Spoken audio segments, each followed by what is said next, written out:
Iran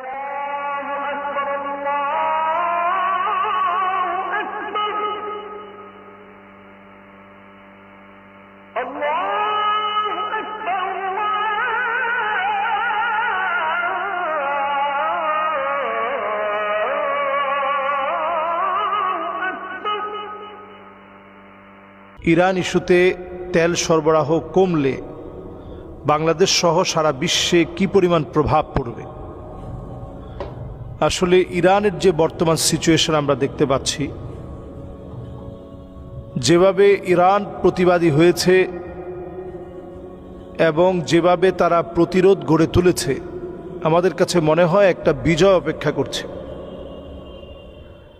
এবং এই বিষয়টা এমন পর্যায়ে যাবে আমরা এখনো টের পাচ্ছি না। এটা হতে পারে তৃতীয় বিশ্বযুদ্ধের একটা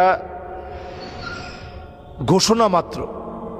এখন তৃতীয় বিশ্বযুদ্ধের প্রেক্ষাপট একেবারে তৈরি হয়ে আছে। তৃতীয় বিশ্বযুদ্ধ তৈরি হওয়ার পিছনে বা এখনই একটা মালহামা, সারা দুনিয়ার ভিতরে সবচেয়ে বড় যুদ্ধ লেগে যাওয়ার আগে তারা দেখবেন অস্ত্র বিক্রি করে তারা সফল। তারা আমাদের কাছ থেকে তেল নিয়ে তারা সফল।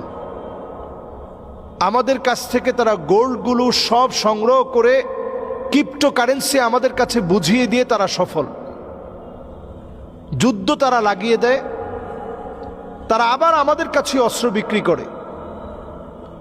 তবে এবারের বিষয়টা এত সহজ হবে না। এটা রক্তের এমন একটা রক্তারক্তি, এমন একটা যুদ্ধ শুরু হবে, চতুর্দিকে মানুষ মারা যাবে। তৃতীয় বিশ্বযুদ্ধ, যেটা মালহামা কুবরা, এই তৃতীয় বিশ্বযুদ্ধ বা ইরান যেভাবে রক্তারক্তি এখন সারা দুনিয়ার ভিতরে, ইরান যেভাবে প্রতিবাদ করছে, এই প্রতিবাদের ভাষা যত তীব্র হবে, তৃতীয় বিশ্বযুদ্ধের সংকট তত বেড়ে যাবে। এবং এই তৃতীয় বিশ্বযুদ্ধই বলে দিবে ইমাম মাহদী আলাইহিস সালাতু ওয়াস সালাম তিনি পৃথিবীতে খুব অল্প পরিসরে, স্বল্প দিনের ভিতরেই তিনি আত্মপ্রকাশ করবেন। যদি তৃতীয় বিশ্বযুদ্ধ হয়ে যায়, তাহলে এখান থেকেই ইমাম মাহদী আলাইহিস সালাতু ওয়াস সালামের আত্মপ্রকাশ নিশ্চিত হবে। তাহলে এটা একটা গুরুত্বপূর্ণ সময় আমাদের জন্য। ইমাম মাহদী আলাইহিস সালাতু ওয়াস সালামের আত্মপ্রকাশের মানেই হচ্ছে এর ৬-৭ বছর পরেই দাজ্জালের আত্মপ্রকাশ ঘটবে। পৃথিবী তার শেষ সময়ের দিকে যাবে। এই পৃথিবীতে অনেকগুলো সংকট তৈরি হবে। তো তেলের দাম বেড়ে যাওয়া, পৃথিবীতে সংকট তৈরি হওয়া খুব স্বাভাবিক ব্যাপার।